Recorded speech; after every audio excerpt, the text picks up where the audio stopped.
Have you ever looked at the challenges in your life and wondered why me? Why do some people seem to glide through life while others struggle at every turn? Is it fate, random chance? Or is there something deeper at play, something written not in the stars but in the soul? Welcome back to the channel. Today we're exploring one of life's most profound and often painful questions through a karmic cleanse: why we suffer, and how that suffering can become a powerful tool for transformation.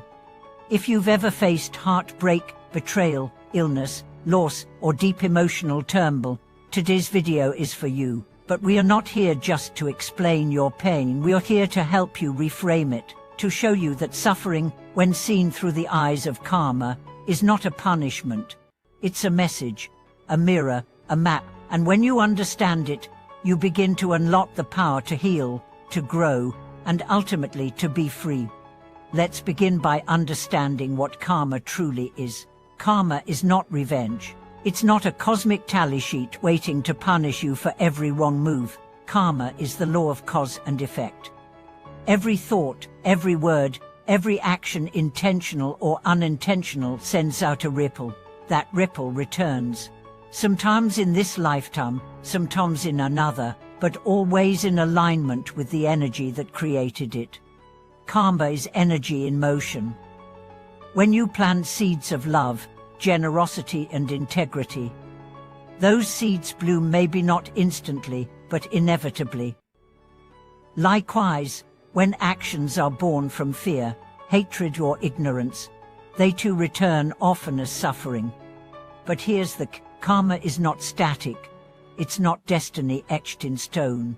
It's dynamic, it's malleable, and it responds to awareness. Suffering, from a karmic perspective, is not random. It's the unfolding of unresolved energy. It's the return of lessons left unlearned. Sometimes that energy is from your current life. Sometimes it's from lifetimes past.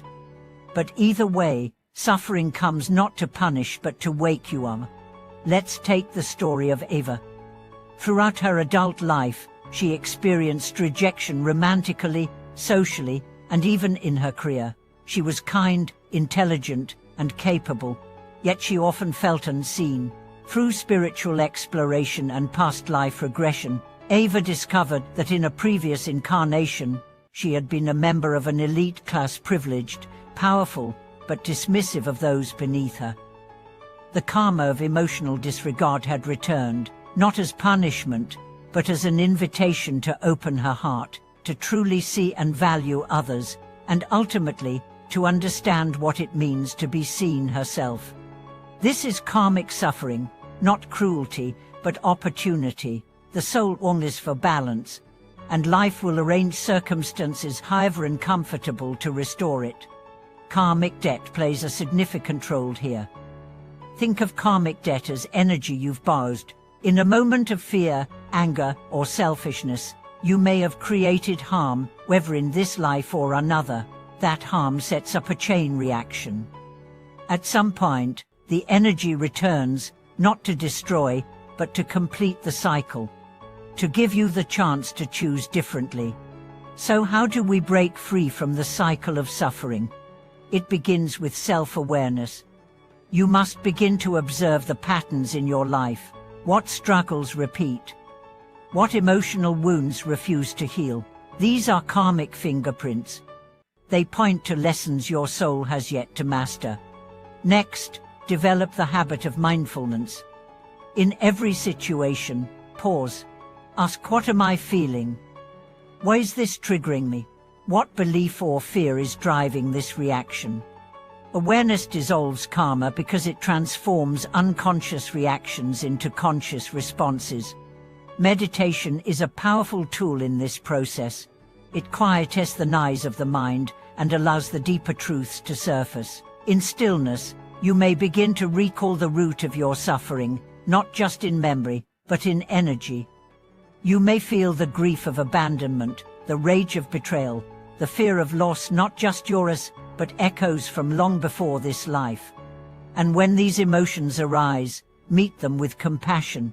This is the healing bomb. Compassion for yourself, compassion for those who caused the pain. Because often, those who hurt us are just as wounded, and recognizing that doesn't excuse their actions, but it breaks the karmic chain of hatred, blame, and judgment. Forgiveness is one of the most powerful karmic tools available, not because it makes everything okay, but because it says, I release you, I release me, I choose peace over pain. When you forgive, you neutralize the energy. You don't erase the memory, you transform the meaning. Making amends also heals karma. If you know you've caused harm, apologize, right the wrong. Even if the person is no longer alive, speak the words, write a letter, pray. Energy transcends time and space. Then, choose new actions. Karma isn't just healed in meditation, it's healed in the living. If your past was marked by greed, practice generosity. If you once abused power, serve with humility. If you withheld love, open your heart. Every conscious act of love rewrites your karmic story. So what happens when we do this work? We don't stop suffering altogether, because life includes loss and change, but we suffer less unnecessarily. We stop adding fuel to the fire. We respond with wisdom instead of reactivity. And even when challenges arise, we see them not as curses, but as part of the curriculum. That's when suffering transforms into growth. I want to share the story of Malik. As a child, he endured poverty, violence, and abandonment. For years, he felt cursed, but something shifted when he began studying karma. He stopped asking, "Why me?" and started asking, "What is this teaching me?" He began volunteering. He forgave his father. He started a non-profit for at-risk youth. His pain didn't disappear, but it became his purpose. This is the path to liberation. Not the absence of pain, but the presence of meaning.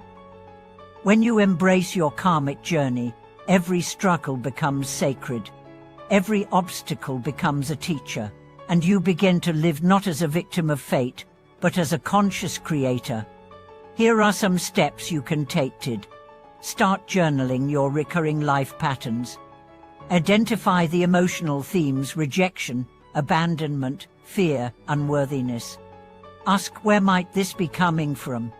Begin a forgiveness practice. Write letters to those you resent. Don't send them, just release the energy. Commit to daily mindfulness. Notice your thoughts. Question your reactions. Choose love over fear.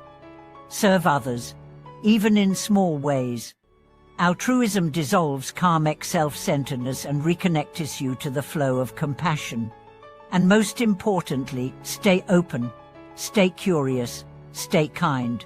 Karma is not a punishment system, it's a teaching mechanism. It's always guiding you toward your higher self. Thank you for watching this video. If you're walking through suffering right now, I want you to know you're not alone. And this pain is not your identity, it's your invitation. Share your story in the comments. Let us walk this journey with you. Don't forget to like, subscribe, and turn on notifications for more insights that empower your spiritual path. Remember, suffering is not the end of your story. It's the beginning of your awakening. See you in the next video.